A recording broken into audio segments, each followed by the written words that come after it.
Listo, ya estamos grabando. Ok, como les comentaba, esto de aquí va a ser una continuación de lo que estuvimos viendo la semana pasada sobre el tema de estrategia, en este caso, para cómo implementar estos proyectos. Que vimos el tema de priorización, cómo identificarlos. Ahí vimos la matriz que nos compartió también Marcelo. Saben que pueden ver todos los videos dentro de la comunidad de chapter de Lima. Pueden ver tanto la sesión anterior como cualquier otra sesión anterior que hayamos grabado. La sesión de hoy también se está grabando, como ya les comenté. Y bueno, ahí ya te doy pase, Marcelo, para que te puedas presentar y podamos ir continuando con la comunidad. Recuerden también que vamos a mandar un link de asistencia, que lo vamos a enviar a las 7:30 aproximadamente, para los que puedan estar conectados. Eso solo lo llenan si es que están interesados en que Codeges les brinde un certificado de participación, que es la empresa con la que estamos trabajando en colaboración para hacer justamente estos bootcamp, y la razón por la cual también Marcelo nos acompaña aquí. Ahora sí, Marcelo, te cedo el De paso. acuerdo. Gracias, Félix. ¿Se logra escuchar? Sí, se escucha claro. Ya, genial. Bueno, empezamos. Entonces, el tema que nos trae hoy a la sesión es de la estrategia de la ejecución, cómo implementar proyectos exitosos de automatización. Es como una continuación, como lo comentó Félix, de la sesión anterior, que empezaba en la identificación de oportunidades y la priorización. Ahora vamos a ver cómo de ese mundo de proyectos priorizados vamos a ejecutarlo de forma exitosa. ¿De acuerdo? Bueno, mi nombre es Marcelo Toribio Ruiz, soy Process Automation Associate en Interbank, que es un banco líder en el sector financiero peruano. ¿De acuerdo? Siempre mi experiencia viene del mundo bancario, desde que crecí en la universidad hace alrededor de 5 años, primero en consultoría y luego en automatización, específicamente proyectos de automatización de procesos y digitalización también de procesos. ¿De acuerdo? Entonces, la agenda para hoy, tenemos una introducción, vamos a hacer una breve recapitulación de lo que vimos en la sesión pasada. Luego vamos a ver las metodologías de gestión, de acuerdo a cómo se gestionan los proyectos. Luego vamos a entrar a buenas prácticas, que básicamente acá resumo en algunos puntos mi experiencia de cómo hemos venido gestionando proyectos de automatización. Luego, gestión de riesgos. En este caso, he identificado también en función de mi experiencia algunos riesgos que se puedan tener mapeados en cada una de las etapas de la ejecución de un proyecto. Y finalmente vamos a mostrar casos de éxito de cómo se han implementado proyectos de automatización. Van a ser casos de éxito de alto nivel. Hago pregunta, por ahí lo resolvamos en la sección 6 de consultas y preguntas, en la que si necesitan que profundicen alguno de ellos, lo puedo hacer. ¿De acuerdo? Entonces, como una breve introducción, nosotros en la sesión pasada vimos que las iniciativas tienen que, primero se identifican, luego se analizan su viabilidad y luego se analizan su factibilidad, primero se identifican, luego se analizan su factibilidad técnica y luego se analiza la complejidad y el impacto. Y una vez que analizaste la complejidad y el impacto, se puede ubicar en una matriz, ¿no? De complejidad e impacto, donde todo lo que está en el cuadrante 1 son las iniciativas que podríamos priorizar. ¿De acuerdo? Estas iniciativas son las que podríamos priorizar y esto nos da este cuadrante y en general todas estas iniciativas de proyectos que podría ser a 4 años, a 3 años, a 2 años, dependiendo un poco de la organización. Ahora, una vez que se generó el roadmap de proyectos, vamos a empezar a ejecutar, ¿no?, cada uno de estos proyectos. Entonces, en la sesión de hoy, lo que vamos a hacer es profundizar un poco en cómo gestionamos los proyectos, qué riesgos pueden detectarse y algunas buenas prácticas que nos puedan ayudar a ejecutar correctamente un proyecto de automatización. Entonces, metodologías de gestión. Tenemos acá 2 metodologías con las que he trabajado de cerca. Una es la metodología en cascada y la otra la metodología ágil, ¿de acuerdo? En ambas, ¿cómo se llama? En la metodología de cascada lo venía trabajando por 2 años y la metodología ágil también aproximadamente por 2 años. De ambas he aprendido un montón De hecho, actualmente venimos trabajando con la metodología ágil. De hecho, está mostrando. ¿De acuerdo? En cuanto a la de cascada, normalmente un proyecto de automatización lo dividimos en 5 etapas. Viene la etapa inicial, donde se evalúa y prioriza la iniciativa, ¿de acuerdo? Que eso es lo que ya vimos anteriormente. Luego viene la etapa de diseño. Acá se define y se realiza el entendimiento del proceso. ¿Esto qué implica? Implica relevar el proceso, implica luego de relevar, consolidar en un diagrama de proceso y luego identificar todas las interacciones que tiene que hacer el robot. Una vez que tienes todos esos 3 puntos cubiertos, empiezas a documentarlo, ¿no? Normalmente se documenta en una especificación funcional, perdón, en una especificación funcional o en un PDF. ¿De acuerdo? Cualquiera de los dos documentos te ayuda a poder documentar y diseñar el aplicativo. Perdón, a poder documentar el aplicativo diseñado. En la metodología cascada, primero lo diseñas y luego lo desarrollas, ¿de acuerdo? Luego empiezas a desarrollar y luego de desarrollar lo certificas y una vez que esté certificado lo despliegas. Despliegas la solución en el ambiente de producción y una vez que lo despliegas le das soporte y mantenimiento. ¿Cuánto tiempo normalmente toma esto? Va a depender de la complejidad ¿cómo se llama?, del aplicativo. He participado en proyectos que se han ejecutado en 4 meses, 3 meses o incluso en algunos que han sido un tiempo mayor, ¿no? 6 meses aproximadamente, dependiendo un poco de la complejidad ¿cómo se llama?, del proyecto. Esas son las 5 etapas que normalmente en todas las iniciativas que he participado de gestión de proyectos, específicamente de automatización, son las que he mapeado.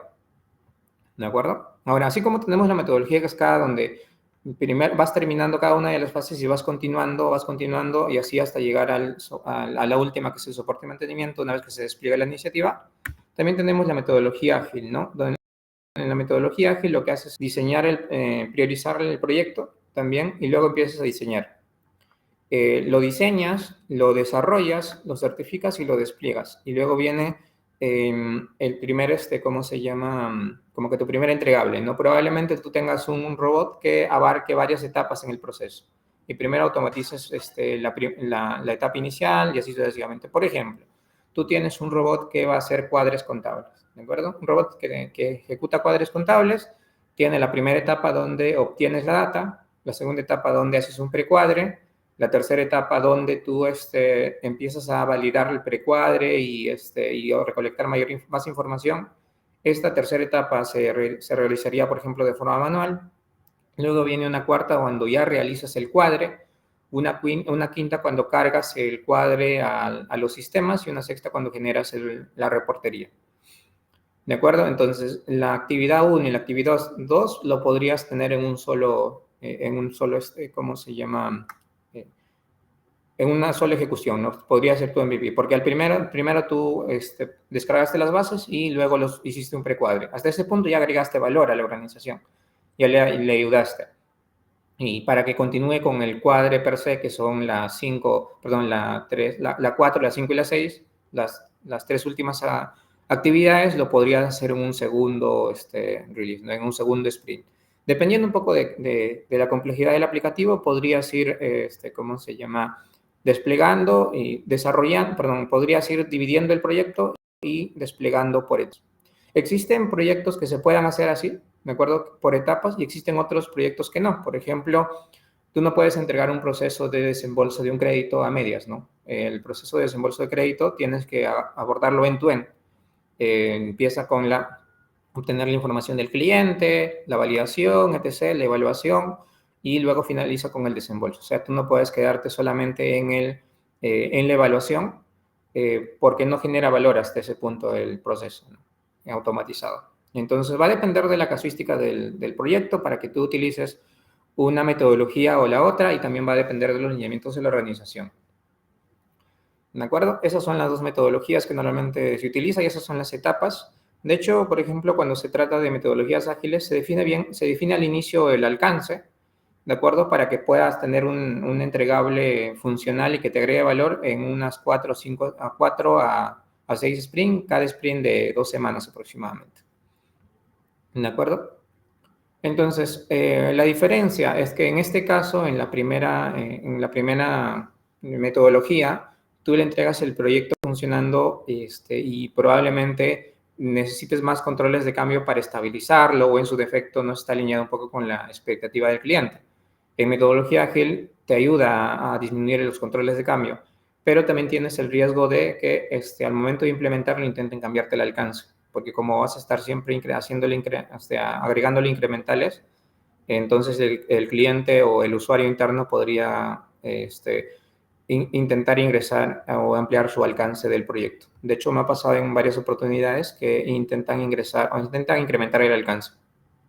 Pero es un tema ya más de gestión para que tú limites tu alcance y de hecho se recomienda que al inicio, cuando empieces el diseño, realices una definición de alcance adecuado, ¿no?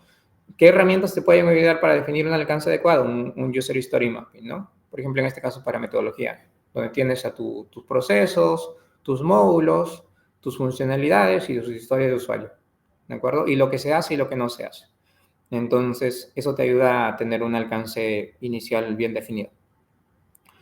Entonces, a alto nivel, esas son las dos diferencias, ¿no? En una, mejora, por ejemplo, acá tiene muy buena experiencia el cliente, el riesgo está en que te pueda incrementar el alcance. En el otro, la experiencia del cliente también es buena, el detalle está en que se da que hay muchos controles de cambio después de haber sido implementado cuando lo haces con la metodología tradicional.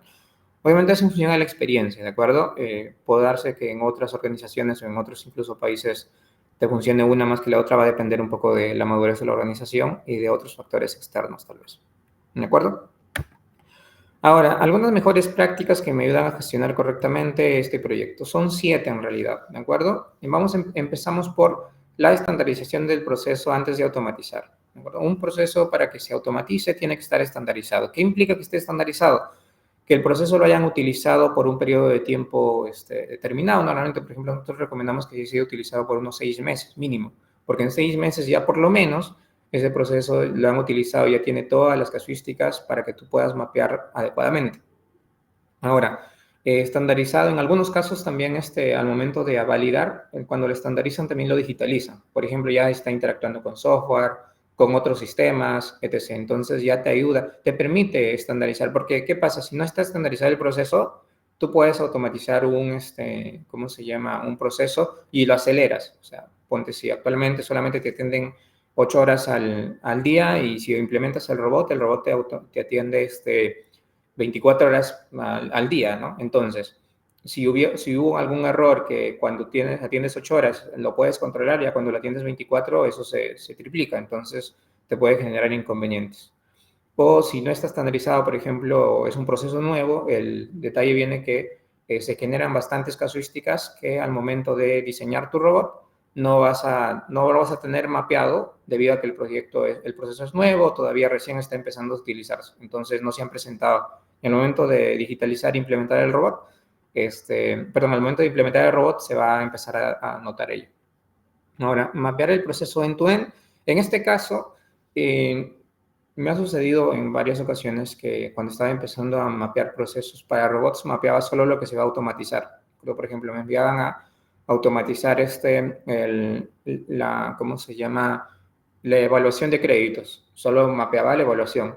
Pero ahora con la experiencia me he dado cuenta, igual a compañeros de trabajo, se han dado cuenta que tienes que mapear el antes y el después también, o sea, el end-to-end del proceso. Eso te da visibilidad de cómo llega la información y potenciales problemas que puedan generarse y para qué lo utilizan la información o los outputs del robot. Entonces, tener esa visibilidad 360 te da mayor flexibilidad para diseñar un robot que tenga un alcance global y además que sea escalable.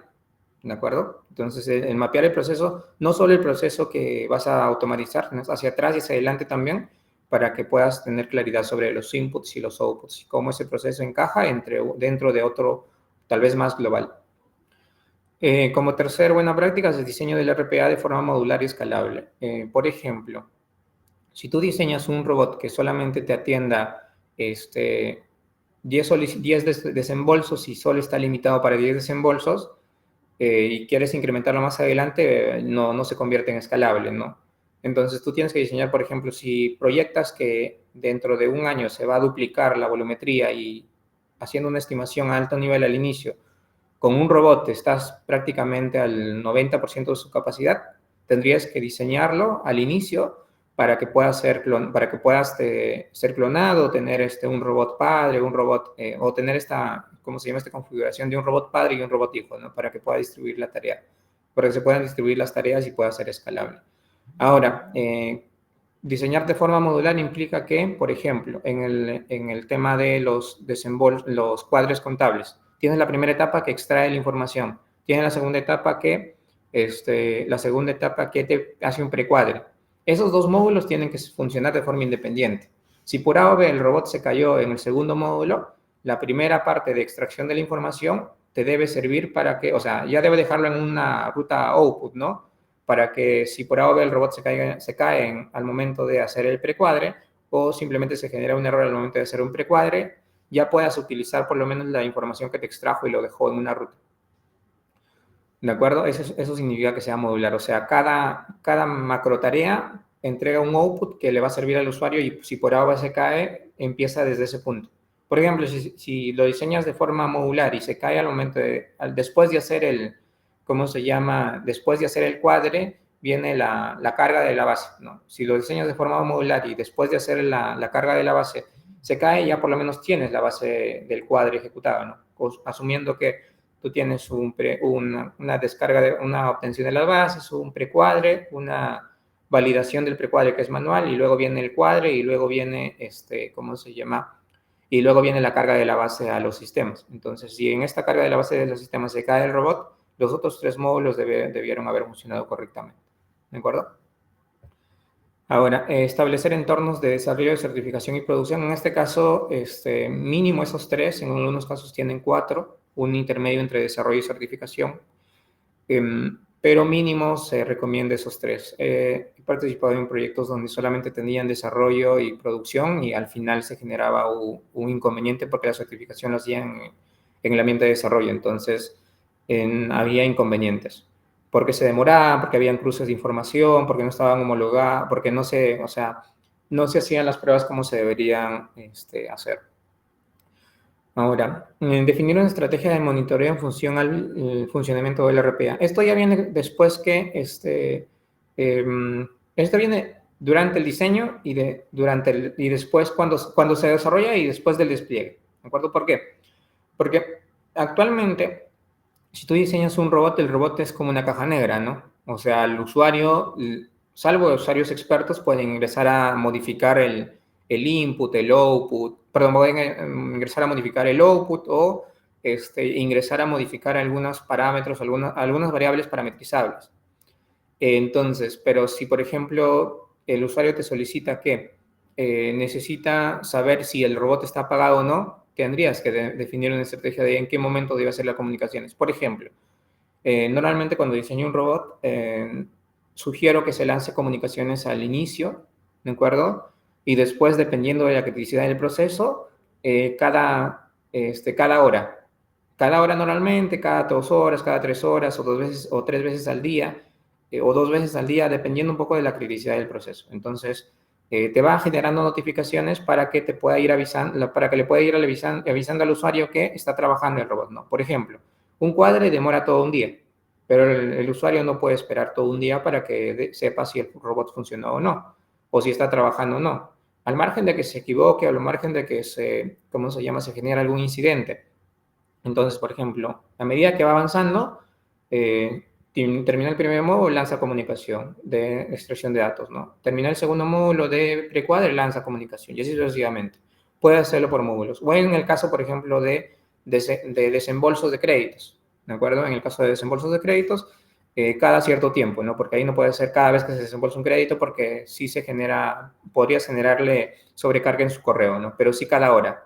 Cada hora te va mencionando que tantos créditos desembolsó tal vez, o en su defecto está desembolsando créditos, dependiendo de lo que necesite el usuario, ¿no? Pero sí se tiene que generar notificaciones para que te permita mapear si el robot está funcionando o no, y en qué momento está funcionando, y en qué sección está, en algunos casos, cuando el proceso es largo. ¿De acuerdo? Ahora, como sexta buena práctica, la estandarización de documentos.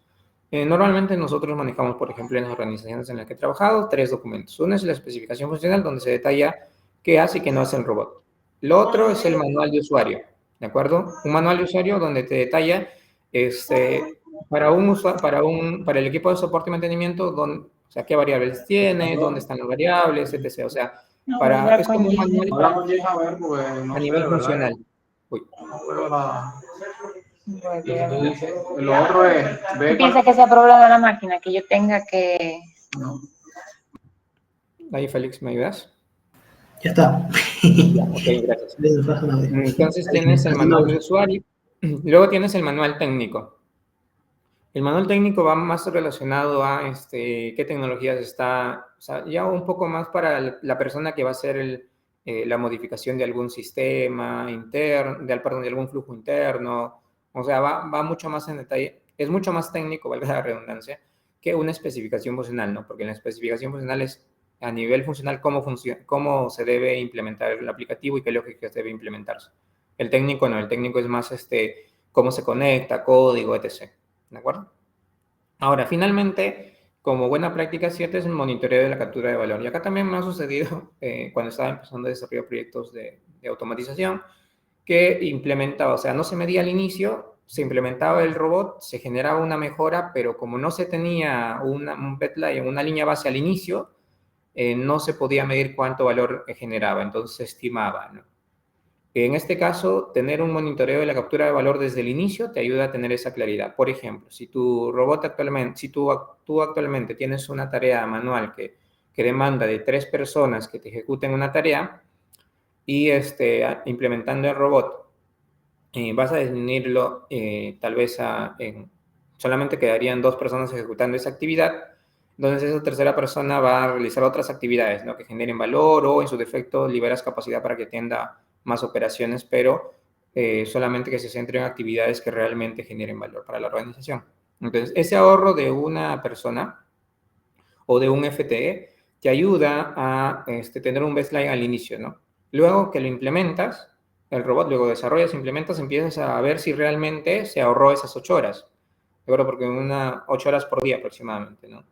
Entonces, si se ahorró realmente esas 8 horas, podrías ir navegando, tal vez dependiendo de cómo elabores tu caso de negocio, podría ser que te soliciten que lo que se invirtió en desarrollar el robot lo recuperes en 1 año, en 2 años, dependiendo de ello, tú vas a ir monitoreando y vas a ir haciendo las mediciones, ¿no? Podría ser mensual, normalmente se recomienda que sea mensual la medición y vas haciendo mediciones cada mes y validando que, por ejemplo, al inicio tal vez solamente te ahorró 5 horas, luego en el siguiente mes te ahorró 6 horas ¿cómo se llama? Por día y así sucesivamente, ¿no? Pero llega un punto donde tal vez te ahorra 10 horas, ¿no? Más de lo pronosticado. Al final, al año, sacas un promedio y te ahorró en promedio 8 horas por día de lo que tú habías pronosticado, entonces por lo tanto sí cumplió con el valor esperado que debe entregar el robot.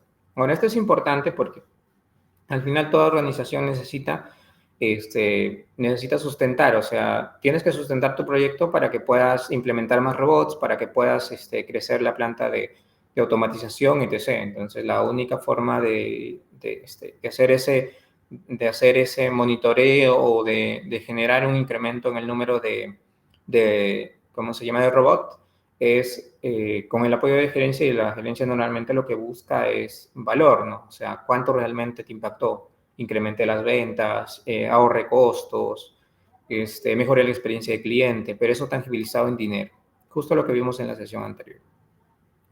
¿De acuerdo? Entonces esos son los 7 puntos importantísimos que nos llevan un poco a mi experiencia. De hecho, en todos, la mayoría, pero por no decir en la mayoría, en algún momento lo he aprendido a la mala, se podría decir, porque se generó algún incidente o algún detalle que impidió que se despliegue un robot, que al final necesitemos documentarlo más o que al final no se capture el valor, etc. Entonces, estos 7 buenas prácticas he considerado en función a la experiencia que les ayude a tener una buena gestión. ¿De acuerdo? Así como tenemos buenas prácticas, también tenemos riesgos. ¿De acuerdo? Y estos riesgos los he dividido por etapas. Ahí, Marcelo, sí. ahí. Justo habían 2 consultas que quizás sea bueno responderlas ahora para no perder mucho de contexto. Ahí en el chat, no sé si lo quieres leer tú o lo leo yo igual. Eric comentaba en el mapeo de procesos end-to-end, ¿no? Cuando se estima el esfuerzo de un proyecto RPA, ¿es sustentable a nivel del tiempo dedicado, ¿no? Para las siguientes actividades que dependan de dicho mapeo, ¿no? Por ejemplo, construir un robot. No sé, ahí cómo ves esa O sea, consulta. el sustento, a ver si no O Eric, no lo sé si puedes. estás para que lo puedas consultar. ¿Puedes prender tu micro? Hola, gracias. ¿Qué tal, Marcelo, Luis? Sí, o sea, te escuchaba un poco, Marcelo, sobre el punto de coberturar el mapeo del desarrollo o la construcción del automatismo, pero ir Ujú, más allá de la propia actividad por automatizar, ¿no? Ir ujú, más allá, el end-to-end. Pero en ujú, proyectos, como un poco el expertise que me comentas, y creo que ujú, ya lo tienes claro, cuando se estima esfuerzo a nivel ujú, del GAN de construcción de ese proyecto, pues puede haber una estimación acotada al diseño de claro. solución, ¿no? O sea, tengo que entregar un robot. Entonces la pregunta vamos Ujú. por ahí, ¿no? Se estima en ese esfuerzo de mapeo, ese mapeo complementario que no está coberturado para diseñar la construcción del robot, es parte de esa estimación. Sí, de hecho sí lo estima, sí se estima y de hecho se recomienda que se estime porque Ya, forma parte debido a una buena práctica. O sea, si tú te restringes a mapear el proceso solamente el que se va a automatizar, tal vez te tome, no sé, 8 horas, pero si abarcas el end-to-end te toma 4 horas más.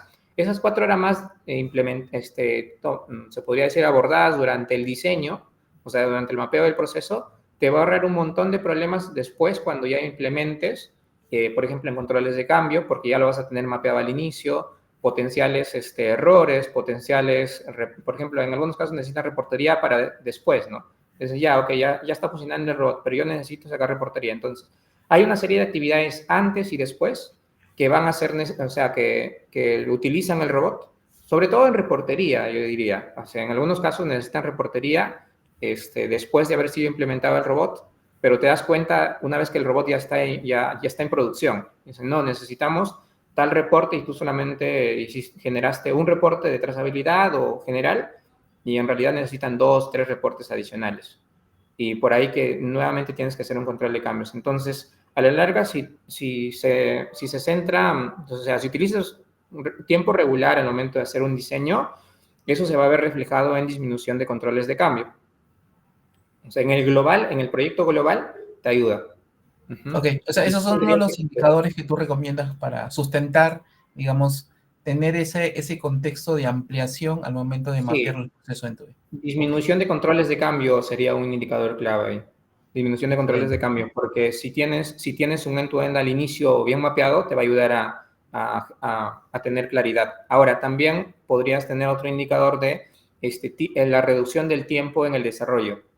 Porque en algunos casos, cuando no tienes mapeado bien el end-to-end de tu proceso, lo que va a pasar es que durante el desarrollo intenten cambiarte el alcance y te van a decir, no, esta actividad es crítica y si esta actividad no la implementas, el robot al final no me va a agregar valor. Entonces, ahí es un tira de afloja, pero al final si el usuario, el cliente te dice, sí, mira, si no generas, no sé, el cuadre, al final no, la actividad global no me genera valor, ¿no? O sea, es un poco tener esa visibilidad para darle visibilidad al usuario que si yo hago un buen mapeo de procesos, esto va a generar un buen diseño y a la larga va a impactar en reducir tu tiempo de desarrollo, o sea, vas a tener menos controles de cambio durante el desarrollo y menos controles de cambio después, ¿no? O sea, cuando ya lo implementes el robot. Uh-huh. Por Ok. ahí yo le enfocaría. De hecho, en Excelente, ese frente Gonzalo, le enfocamos. gracias por la respuesta. Y una última pregunta, Sí. justo ahí complementando la parte de digamos, de diseñar un RP escalable. Recomendabas un poco cuando hay robots que tienen alta transaccionalidad de pasos, Uh-huh. bloques de notificación al usuario para que de alguna manera esté, digamos, interpretando de que hay una actividad que está operando y que Uh-huh. aún no concluye, ¿no? Pero qué tan Uh-huh. óptimo esto es recomendable a nivel del diseño de solución, o sea, es decir, hacer cortes pautados en el proceso Uh-huh. del flujo principal para lanzar estas notificaciones. ¿Tienes una buena práctica que UiPath recomienda? ¿Es un contexto ya de el expertise que te ha tocado en proyectos de automatización? Es la expertise, porque mira, ¿qué nos sucedió en algún caso? Esto va más de la mano con monitoreo. O sea, lo que pasa es que algunos usuarios te dicen, ¿cómo sé que mi robot está funcionando? Si al final el reporte me lo vas a enviar al final del día. Entonces no me da chance, o sea, si el proceso no es crítico, genial, o sea, al final del día yo, si el robot falla, yo al siguiente día puedo implementarlo, ¿no? Pero imagínate que estás desembolsando créditos y el cliente está en el momento esperando que se desembolse. Entonces, si el robot no está funcionando, si el robot está presentando incidencias, yo tengo que saberlo en el momento. Entonces, así, por eso es corto cada hora para informarle, oye, el robot está funcionando, está fuente. Cada hora es cuando son críticos. Normalmente eso es lo estándar, que en función, esto no es, o sea, no viene más de la experiencia, ¿de acuerdo? De que en algún momento no solicitamos, ¿cómo se llama? No enviamos notificaciones, solamente al inicio y al final, y ahí, o sea, nos fuimos a un extremo, ¿no? Y a otro extremo donde le enviamos cada vez que ejecuta una actividad, le llenamos de correos ¿cómo se llama? Le llenamos de correos su correo, valga la redundancia, su bandeja de entrada. Y luego empezamos a escalar, tal vez a media hora, a una hora, y al final lo normal que venimos ejecutando ahora es, si el proceso es crítico, cada hora.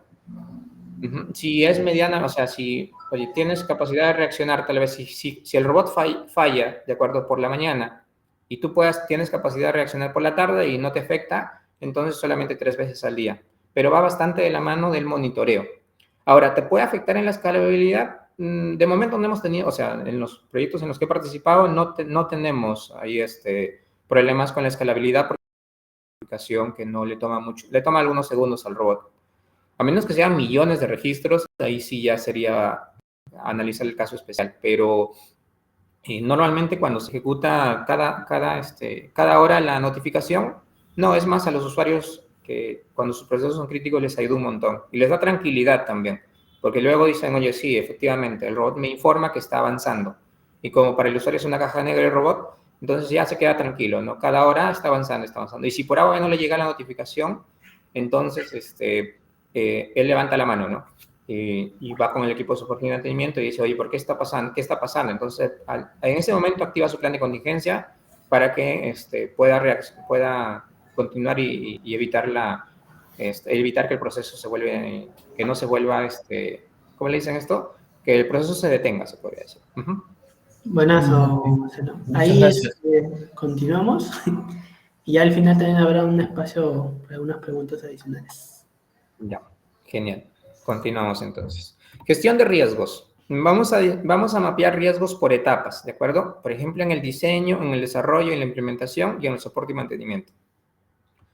Algunos riesgos en el diseño que debes tomar en cuenta. La selección inadecuada de procesos a automatizar. En este caso, si tu proceso es nuevo, no es estandarizado, ¿de acuerdo? Está interactuando tal vez con aplicaciones que no están estables.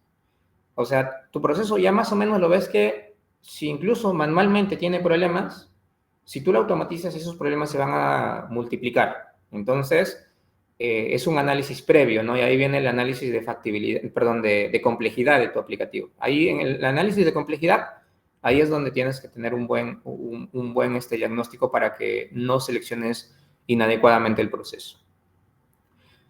Falta de documentación detallada. En este caso, hay algunos procesos que no tienen manuales, ¿de acuerdo? De que uno tiene que automatizarlos. En este caso, tenemos que ser bastante finos al momento de relevar el proceso. O sea, el end-to-end, las actividades, los subprocesos, las actividades y las tareas. O sea, a un nivel de súper detalle para que de alguna otra forma te ayude a tener la información bastante precisa. No consideré excepciones y casos especiales. Acá, bueno, si bien es cierto el robot te puede automatizar el 100% de las actividades, en algunos casos no es recomendable que lo automatices el 100% porque tal vez tú tienes un flujo ideal que representa el 90% de tus operaciones, ¿de acuerdo? Y tienes, no sé, por ahí unas 50 casuísticas que representan el 10%.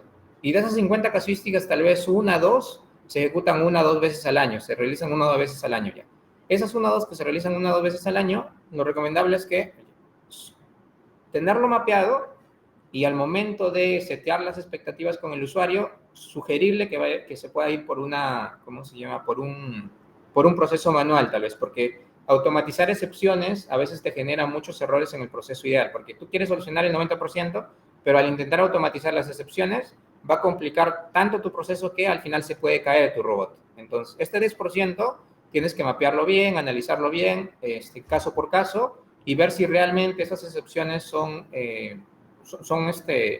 o te generan valor al automatizarlo, ¿no? Si no, tal vez lo dejas manualmente y de alguna otra forma te ayuda.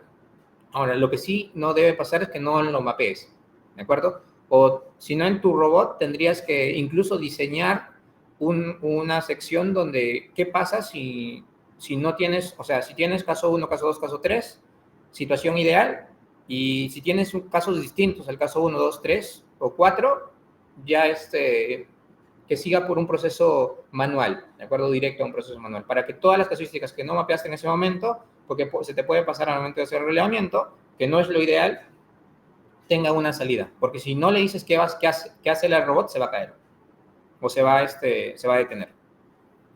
Ahora, como punto 4, expectativas poco realistas sobre la automatización. Existen usuarios que te dicen, no, necesito el 100% del robot, el 100% automatizado, el proceso, que no tenga ninguna supervisión humana, etc. Entonces, en algunos casos tienes que setear el momento del diseño su expectativa para que en el desarrollo no intente cambiarte el alcance. Porque al momento de diseñar tu aplicación, ¿cómo se llama? El usuario va a estar tranquilo, pero al momento que tú ya empiezas a desarrollar, empiezas a hacer las pruebas, va viendo los resultados y al final te va empezando te intenta cambiar ¿cómo se llama? El alcance. Entonces, setear bien tus expectativas al inicio te ayuda. Luego, falta de involucramiento de los usuarios finales. Y me ha pasado en varias ocasiones donde el usuario que va a recibir el reporte, por ejemplo, no se involucra, ¿de acuerdo? Y al final te pide que sí o sí ese reporte debe desarrollar el robot, pero no se diseñó porque el usuario no se involucró. Entonces eso te genera un control de cambios. O en algunos casos, por ejemplo, ese usuario que no se está involucrando, que es el usuario final, requiere de que determinado proceso finalice en una etapa 3 y no en una etapa 2 como está diseñado el flujo ideal. Entonces, si no lo involucraste desde el inicio, te va a generar un control de cambios, porque para él el proceso termina en una etapa adicional o unos pasos adicionales. Entonces, ese involucramiento tiene que estar desde el inicio. Ahora, esto es un poco en función a la práctica y al día a día de la ejecución de este tipo de proyectos. Si tú ves que tu usuario al momento de diseñar el proceso no está involucrado, ¿de acuerdo? En ese momento, si no está involucrado, en ese momento nomás detienes como que el proyecto. Porque si continúas con el desarrollo, lo que va a pasar es que vas a empeorar la situación. Un usuario no comprometido desde el inicio te va a generar problemas en el desarrollo, ¿cómo se llama? En el despliegue y en el soporte y mantenimiento. En todas esas etapas te va a generar problemas. Y si, por ejemplo, tienes un backlog, por eso es importantísimo el backlog, ¿no? Y tú priorizaste una iniciativa para el Q1 del 2025, pero ves que tu usuario al segundo mes, o incluso al primer mes, porque el diseño lo tienes que hacer en menos de un mes, ves que no está involucrado, es mejor detenerlo y pasar al siguiente que continuar con ese usuario, porque al final te va a generar más problemas, que soluciones. Entonces, es una recomendación un poco en función a la experiencia.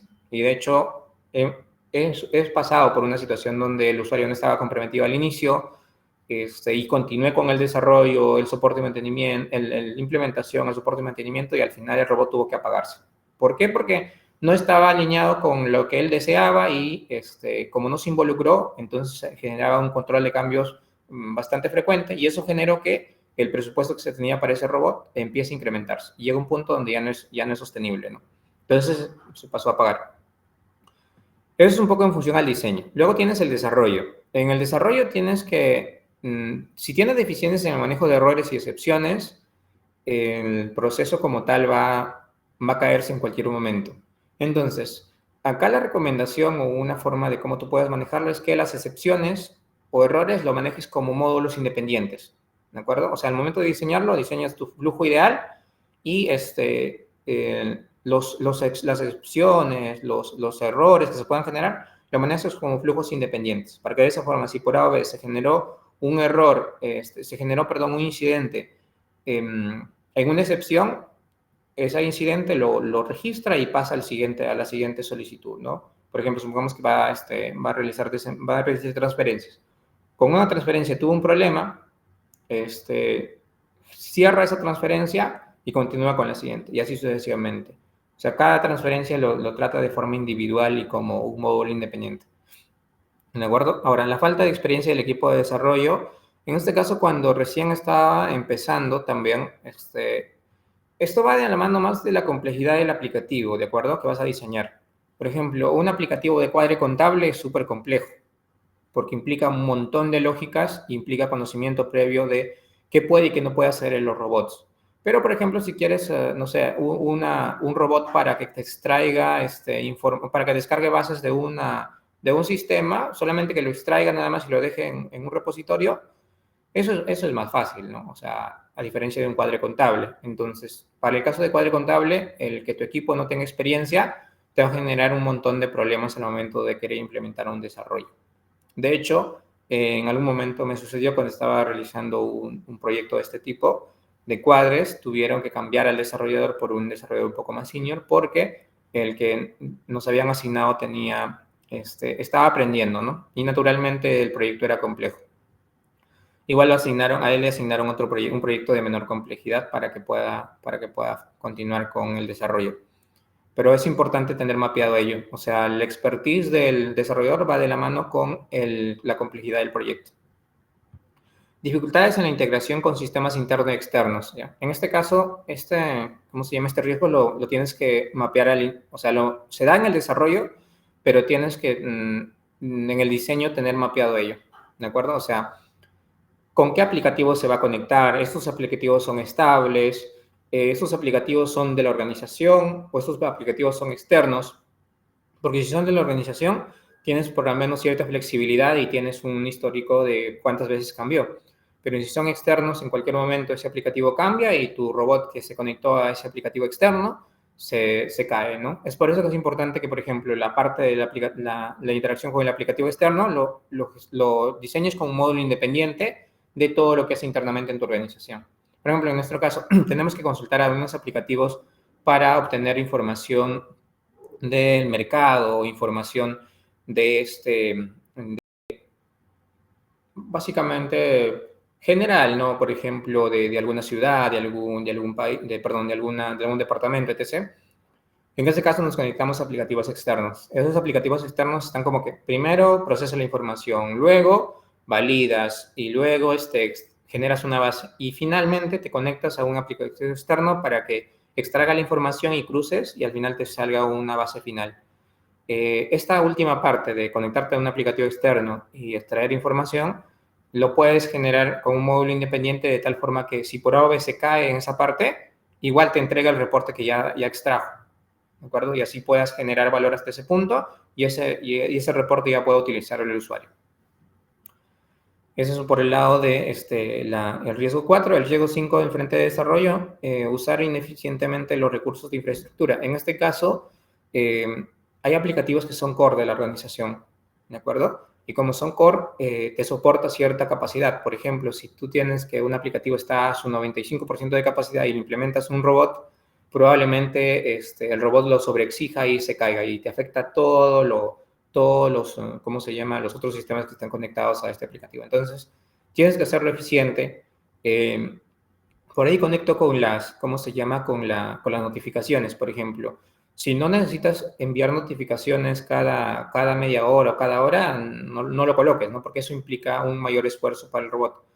O, por ejemplo, cuando se necesita conectar a sistemas que ya tienen otros robots y que uno más probablemente lo desestabilice. Entonces, es importante hacer ese análisis al momento de hacer el análisis de factibilidad, ¿no? Con qué aplicativo se va a interactuar y cuál es más o menos la frecuencia con lo que interactuaría. Finalmente, como quinto riesgo, podría ser que los ambientes de desarrollo, certificación y producción no estén homologados. Y eso que genera que al momento que tú desarrolles tu aplicativo funcione todo correctamente, al momento de certificar tal vez también, pero cuando lo pases a producción no. O en desarrollo funciona, en CERT ya se empezó a caer. Me dejo entender, si no están homologados, el problema va a venir cuando ya se implemente el aplicativo. Y como dos últimas secciones, bueno, el despliegue, resistencia al cambio por parte de los empleados, integración deficiente con sistemas internos y externos, lo mismo que había mencionado anteriormente. No tener un plan de contingencia, es importante tener un plan de contingencia, por ejemplo, en el caso de todos los robots que he implementado, o en la mayoría de casos, el plan de contingencia es regresar al proceso actual, ¿no? Es por eso que es importante que esté estandarizado, y si está estandarizado su plan de contingencia regresar al proceso actual, entonces ya tú te evitas ahí de tener alguna potencial pérdida, ¿no? Como riesgo 4 del despliegue, subestimar el impacto de los cambios en los sistemas clave, lo que les mencionaba también, que puedes dejar inoperativo algunos sistemas clave porque la capacidad excedió. Y como riesgo 5, dependencia excesiva del equipo de TI. En este caso, dependencia excesiva en el sentido de, por ejemplo, si tú no le das reportes, lo que va a pasar es que a cada momento o cada 2 horas o cada 3 horas te van a solicitar que le indiques cómo está avanzando el robot, ¿no? Está prendido, cómo está avanzando, si está procesando, me dejo entender. Entonces, esa excesiva dependencia lo que va a generar es que el equipo de desarrollo se dedique a responder consultas asociadas a los robots que ya estén implementados, en vez de enfocarse en desarrollar tal vez nuevas funcionalidades o nuevos robots. Eso es en el frente de despliegue. Luego en el frente de soporte tendrías que el manejo inadecuado de errores y excepciones, ya luego durante el soporte y mantenimiento, los cambios inesperados en sistemas que interactúa el ARPI. A ver, en este caso son principalmente los externos, porque los internos ya los tienes mapeados, ¿no? Y si el sistema es inestable, lo recomendable es que no se conecte. Ahora, los externos sí va a depender un poco podrías analizar con qué frecuencia se cambia y si el negocio asume el riesgo, lo desarrollan, ¿no? Pero siempre generando un diseño modular de tal forma que si esa parte deja de funcionar, el robot sigue operativo. ¿De acuerdo? Costos imprevistos de mantenimiento, esto se da cuando un diseño no fue ejecutado de forma correcta, por lo tanto, el desarrollo, bueno, se desarrolla lo que se diseñó y se despliega lo que se desarrolló. Y cuando pasa soporte y mantenimiento, empiezan a incrementarse los costos de mantenimiento del aplicativo porque necesitas un montón de controles de cambio para que se estabilice. O en su defecto, para incluso puedas implementar el Happy Pass, ¿no? Para que te funcione el Happy Pass. Incompatibilidad con nuevas tecnologías, en este caso, este es un riesgo, entre comillas, porque normalmente tú diseñas con un robot con un proceso que ya existe. Pero si te da la posibilidad de que tú puedas analizar y que tentativamente se va a conectar con una nueva tecnología, entonces podrías configurarlo. Ahora, esto es un punto, o sea, tendrías que analizar un poco costo-beneficio, ¿no? Porque tal vez desarrollarlo ahora no es muy, o sea, económicamente no es lo recomendable. Lo he mapeado porque en algunos casos sí es necesario. Luego tienes como riesgo 5 la falta de una estrategia para la mejora continua de los robots o RPAs. En este caso, si una vez que se implementó tu robot o cuando ya tienes un parque de robots, no sé, de 100, 200 robots, ya tienes que tener una estrategia ya tengo robots, ahora, ¿cómo los mejoro, no? Ya tengo implementados robots, ¿cómo los mejoro? En algunos casos necesitan clonaciones, en otros casos necesitan, tal vez, ¿cómo se llama? Mejoras que potencien su funcionalidad, pero tendrías que tener un plan de mejora continua de esos robots. El riesgo está en cuando no lo tienes, tú vas a estar apagando diseños en soporte y mantenimiento. O sea, se cae algo, vas a ir a intentar solucionarlo. Y se cae nuevamente, o sea, se reportan incidentes y tú vas a intentar solucionarlo. Cuando en realidad debería pasar lo contrario, ¿no? Que proactivamente deberías ir como soporte y mantenimiento, decirle al usuario, estos son las mejores que te recomiendo, porque ya tengo data de cómo funciona el robot. Esta es la mejora tal vez que te recomiendo para que pueda ser más eficiente, para que te atienda más rápido, etc. Dependiendo un poco de lo que el usuario necesite. ¿De acuerdo? Ahora, casos de éxito, vamos a ir rápido con casos de éxito. Este es un caso, por ejemplo, que me tocó de cuadros contables, como les comentaba. Lo he narrado a alto nivel. El primero es obtener reportes, obtener las bases y reportes. Luego sigue con el precuadre, la validación del precuadre y la obtención de información de negocio. Esto se guió manual en ese momento. Realizar el cuadre contable, cargar el cuadre contable al sistema y generar un reporte de auditoría. Recomendación: siempre se genera un reporte de auditoría, porque de esa forma, por más que el usuario en algunos casos diga no lo necesito al momento de diseñarlo, pero al final siempre, en función de la experiencia, lo van a necesitar. O sea, tal vez al inicio no ve el valor, pero al final cuando ya lo implementas, sí le ayuda, porque le permite tener indicadores, generar indicadores de todo lo que se procesó. Como verán acá, son 6 actividades. De las 6 tienes una que es manual, el resto es automático y lo tienes por etapas, ¿no? Por ejemplo, en este caso, esta parte de acá se ejecutaba por la mañana y del 4 al 6 se ejecutaba por la tarde. Todo un día haciendo un cuadre contable y todos los días se ejecutaba, ¿no? Ahora, luego tienes, por ejemplo, envío de carta de cobranzas, ¿de acuerdo? También, en este caso sí, la ejecución es end-to-end. Se obtenía la base de cobranzas, se generaba la base de envío de cartas, luego se elaboraba las cartas de cobranza, se enviaba las cartas de cobranza y luego cuando le envías la carta de cobranza al cliente, el cliente te responde. Ya. Se empezaba a procesar o clasificar, más que procesar sería clasificar los correos, ¿no? Porque en la carta de cobranza se enviaba, si está de acuerdo, responda con estoy de acuerdo, con confirmo, etc. O sea, palabras clave que nos ayudaban a clasificar los correos. En otras comillas, que de otra forma expresada sería procesar la respuesta de los clientes. Una vez que se procesaba, se generaba el reporte de auditoría. Y esto sí era masivo y bueno, en este caso era todos los días, ¿no? Era todos los días. Son procesos a alto nivel, ¿de acuerdo? O sea, de hecho acá tipo son, no sé, 5, 6, incluso hasta 10 actividades por cada uno de estos flujos alternos. Lo importante acá es que este módulo funciona de forma independiente. O sea, si se cae acá, ya avanzó todo esto. Si se cae acá, ya avanzó todo lo anterior. Si se cae acá, ya avanzó todo lo anterior, así sucesivamente. Y te va generando notificaciones y reportes, ¿no? Dependiendo un poco de la situación. Es como que el monitoreo de cómo va funcionando tu aplicativo. Un tercer caso, la automatización de atención de reclamos. ¿De acuerdo? En este caso se obtenía la base de reclamos, se identificaba qué nos puede atender, porque algunos no podía atender el RPA. Procesaba esos reclamos que pueda atender, generaba la respuesta para el cliente, enviaba la respuesta al cliente y se generaba un reporte de auditoría. ¿De acuerdo? Eso es a nivel macro. Obviamente, como les comento, acá en cada uno de ellos se abre una serie de flujos, ¿no?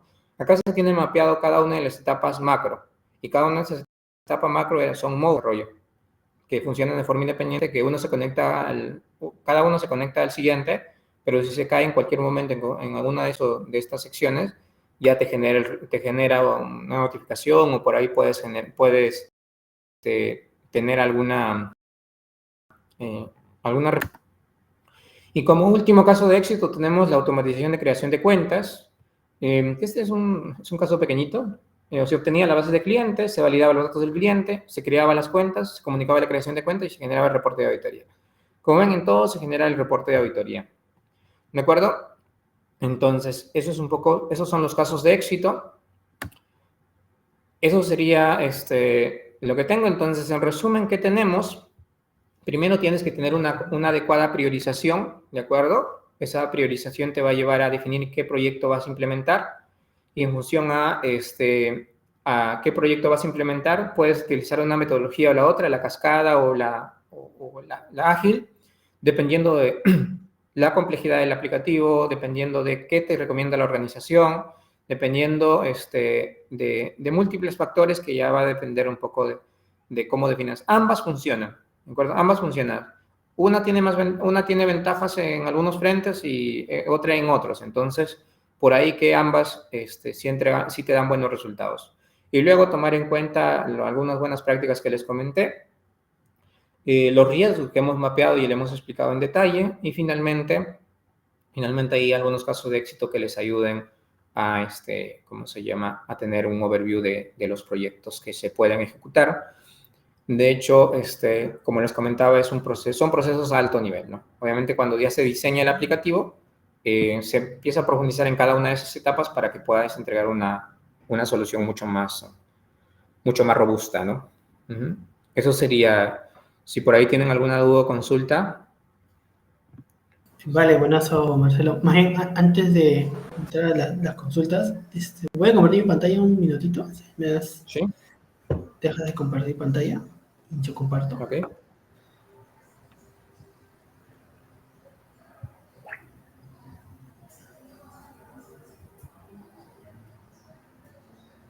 Sí, en el mismo Chrome debería estar. Y ahí le das dejar de compartir. Ya déjame compartir. Ya listo. Buenazo. A ver, yo voy a enviar. Voy a compartir pantalla. Ok, nada, igual ahí les comparto el formulario, ¿sí? De asistencia para, como les comenté, el que quiera tener un certificado de participación del lado de Codegeis, en este caso, que es con quien estamos haciendo posible todas estas sesiones. Nada, igual comentarles que ya viene siendo esta la segunda sesión del bootcamp que estamos llevando nosotros con la parte de diseño, la parte de un análisis de negocio, como tal, un business analyst, ¿no? Que nos está ayudando Marcelo, y ya la otra sesión, las otras sesiones van a ser netamente comenzar a entrar un poco más en la herramienta y entrar un poco a la parte ya de crear también un propio robot, un flujo como esto, ¿no? Entonces, recuerden que las siguientes sesiones igual se tienen que inscribir de manera individual a cada uno de los links. Bueno, y las siguientes sesiones van a ser netamente de Explorer, nos vamos a ver como que una pincelada inicial. Estas sesiones van a durar más o menos 2 horas. Igual se van a agregar las sesiones para que las tengan en cuenta. En un minuto les envío también estos links, los vamos a mandar también por el grupo de WhatsApp que tenemos. Y bueno, igual posteriormente cualquier tema de recursos, creo que ya lo ha mencionado Marcelo, pero igual luego para la parte técnica o cualquier tema de dudas adicionales que puedan tener, pueden ingresar a cualquiera de los recursos de UiPath, son totalmente gratuitos. El Academy tiene cursos por distintos tipos de categoría, incluso para un business analyst, desarrollador, para temas de AI, ¿no? Todo lo que tiene la potencialidad de UiPath. El tema del foro, donde pueden hacer cualquier consulta, pregunta, Marketplace, donde pueden encontrar soluciones que alguien ya más las ha hecho y las ha publicado, algunas son de pago, algunas son gratuitas, y pues la comunidad UiPath, que es parte de lo que estamos haciendo ahora, ¿no? La propia comunidad UiPath, nosotros somos el chapter o el capítulo de Lima, aquí en Perú, igual se pueden unir de cualquier parte del mundo, y pues estas sesiones principalmente son en español, que creo que es lo que lo hace más rico en cierta manera. Entonces ahora sí, dejo de compartir pantalla, yo les envío todos los links. Como les comenté, hemos enviado el formulario para el que quiera tener su asistencia y que quiera recibir un certificado de participación de Codegeis. Recuerden que tienen que asistir al menos 5 de las 6 sesiones, así que vamos a tener, pues, también para que lo puedan tener en cuenta, ¿no? Las otras sesiones van a ser martes y jueves, de 7 a 9, para que también lo puedan prevenir ahí, planificarse un poco mejor, ¿no? Entonces, para que también se puedan inscribir a esas sesiones. Ahora sí, dejo de compartir. No sé si hay consultas ahí con lo que hemos hablado de momento, de lo que ha mostrado Marcelo. Sí, a ver. En el chat he visto una consulta. A ver, dice. Vamos a ver. De Eric. Ya, pero bajo lo que indicas, ya regresa al equipo manual como plan de contingencia. ¿Cómo se daría en caso donde la automatización, cuando automatices un proceso de trabajo, un proceso con equipo de terceros? Por consecuencia, la automatización prescinde los servicios de dichos terceros. ¿Cómo se aplicaría el ejemplo de plan de contingencia?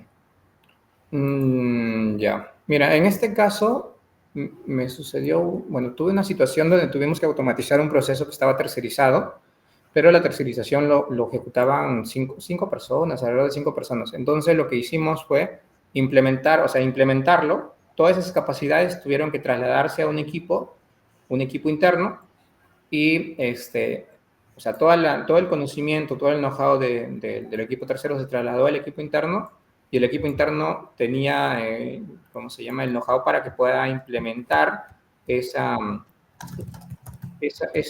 implementar ese proceso si por A o B el robot se caía, ¿no?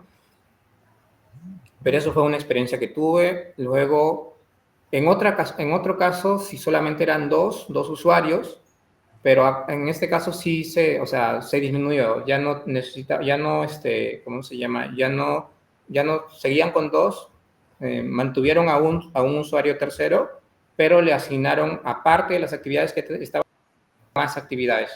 Entonces, la persona con la experiencia, porque necesitaban que un backup se mantenga, pero con más, ¿cómo se llama? Con otras responsabilidades adicionales. Esas fueron las dos casuísticas que me tocaron. Bueno, creo que ahí igual te podría complementar quizá, ¿no? Creo que también hay que evaluar, ¿no? Si el proceso es crítico, se merita la También. pena, quién lo haga, si es muy extenso, si hay documentación, ¿no? Quizás hay un diagrama de flujo que, no sé, hay un equipo a cargo de estos tipos de procesos, pongo ahorita algún ejemplo, cumplimiento, y justo hay un proceso que lo hacía un tercero, pero ahora se automatizó, cae, igual este equipo de cumplimiento, como ejemplo, Responde. es el que estaría responsable de, oye, esto ha pasado, voy con la especialista de RPA, ¿no?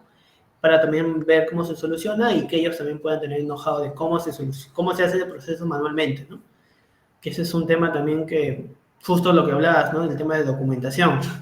Tiene que estar claro cómo está el proceso, ¿no? ¿Qué es lo que haría una persona en el caso de dónde sacas la información, ¿no? Los inputs, los outputs, tener claridad en el proceso. Entonces, Sí. creo que eso también es parte de, en general, cualquier evaluación o cualquier tema que se vaya a ver como un post, ¿no? Ya se automatiza, qué casuísticas o qué cosas pueden venir después, monitoreo, como mencionaste, ver el performance del robot, cuántos errores tiene al día, de todas las ejecuciones, cuántas ejecuciones son correctas, exitosas, ¿no? Y ahí también viene justamente todas estas partes de incidentes que pueden ocurrir porque el proceso cambie, porque la aplicación externa que automatizamos quizá también cambie. Claro. Creo que es parte de, ¿no? La evolución. Claro, porque en resumen, normalmente se toman dos acciones. Una es o sea, mantienes el equipo tercero, pero reduces la capacidad. Y lo otro es trasladas el conocimiento del equipo tercero a un equipo interno para que el equipo interno se pueda ejecutar el proceso si por A o B se genera algún incidente, ¿no? Pero claro, es previo análisis del proceso, de la criticidad del proceso, como ahí complementándote, Félix.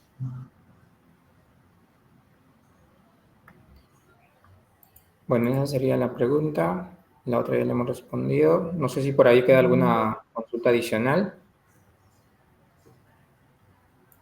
Sí, recuerden que está el formulario de asistencia. No sé si tienen alguna consulta adicional.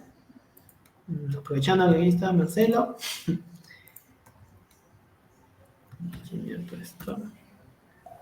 Okay. Marcelo, buenas noches. Ajá. Sí, buenas noches. Entonces, De repente, no sé el lugar, ¿no? Porque veo que más que todo la capacitación ahorita es un tema de gestión administrativa, pero tenía la curiosidad cuando tú muestras ahí tus casos de éxitos y hablabas de que cada cajoncito, como estás a alto nivel, es como un módulo. Sí. Pero, ¿qué sucede cuando alguno de esos módulos acaba en un registro, en un llenado en una base de datos y falla en ese proceso? Entonces, antes de poder continuar tienes que borrar lo que ya has registrado, ¿no?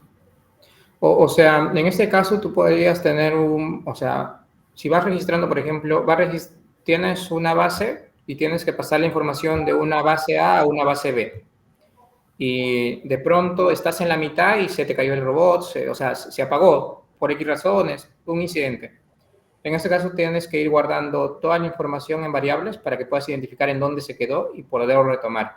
Ahora, si el proceso es crítico, ahí tendrías que analizar si amerita hacerlo de nuevo desde cero, pero lo que normalmente nosotros recomendamos al momento de diseñar es probemos o analicemos la posibilidad de que se genere un log y que te pueda identificar si, por ejemplo, de la base ya copiaste o registraste 100 de los 150 registros. Entonces solamente te quedan los 50 restantes. Esos 50 restantes lo tendrías que ir registrando una vez que el robot vuelva a relanzarse o en su defecto vuelva a ejecutarse, dependiendo de la casuística. Muchas claro, gracias. ahí siempre tienes que ver también un tema de reintentos, ¿no? Claro. Depende también si en la empresa donde estés usen el ReFramework, que es el Robotic Enterprise Framework, o usaron el ReFramework y lo adaptaron a la empresa, a las necesidades que pueda tener, que eso también suele pasar. Y ahí sí vas a tener que ver ese esquema, ¿no? ¿Dónde lo registras? Vas almacenando ciertos estados en una base de datos, en un Excel, de una manera intermedia, quizás un programa no tan complejo, o incluso utilizando el tema de colas, ¿no? Que quizás vas haciendo algunos registros, falla en alguna parte del proceso y simplemente se registra como fallido en la cola, ¿no? Y ya luego es un tema de revisar todos los que fallaron y hacer este reintento, no sé si manual o quizás relanzar el robot para estos ciertos registros que tuvieron alguna incidencia, ¿no? Creo que es parte de, ¿no? También qué tipo de framework usas, ¿no? Para el tema de desarrollo, ahí viene también el tema de buenas prácticas, los logs, monitoreo, el tema de reintentos, ¿no? Entonces, todo lo que te pueda ayudar a ti a identificar dónde se cae el proceso, cómo se cayó, qué fue lo que ocurrió. Entonces, creo que Claro. todo es parte del proyecto como tal, ¿no? De una vista de negocio y de una vista técnica, ¿no? Que finalmente es algo que trabaja siempre en conjunto, ¿no? Claro. Y tal vez ahí para complementarte, tendrías que tomar ahí dos acciones. Uno es revisar hasta qué punto se quedó y guardar un log de hasta qué momento procesó. Pero incluso si aún así, o sea, ya registrarse la información, normalmente se recomienda que se haga 3 reintentos, ¿no? A menos que tengas chance de intentar más veces, ¿no? Pero normalmente los robots que, por ejemplo, he diseñado son 3 reintentos la media, salvo excepciones. Y si en esos 3 reintentos no funciona, ya se genera una notificación indicando que se está dejando de funcionar y ahí viene todo lo que menciona Félix, ¿no? Ya las medidas que se tomen en función a la casuística. Así no sé si logramos responder la consulta ahí, Jesús. Al contrario, sobrepasaron mis expectativas. Gracias. No, gracias a ti. Súper. Bueno, no sé si alguien tiene una consulta más, si no ya cerramos también la sesión. 3, 2, no, nada. Ok, entonces hasta ahí estaríamos con la sesión de hoy. En verdad, muchas gracias a todos por asistir. Recuerden que vamos a tener más eventos en el mes de marzo, los martes y jueves a partir de la siguiente semana, por 2 semanas. Netamente vamos a entrar a una parte de llamas de desarrollo y ver un poco de la plataforma de UiPath que nos ofrece como tal. Y nada, sigan conectados, pueden unirse a la comunidad de UiPath que les compartí también por WhatsApp, lo mandé ahí en el chat. Inscríbanse en los siguientes eventos para que puedan entrar y registrarse. Todas las sesiones las vamos a grabar. Y nada, igual muchas gracias Marcelo. Estas 2 sesiones que hemos tenido hasta ahora han sido bastante buenas, muy buena experiencia. Creo que a todos los han disfrutado. Y me alegra mucho que estemos conectados también de muchos países, en verdad.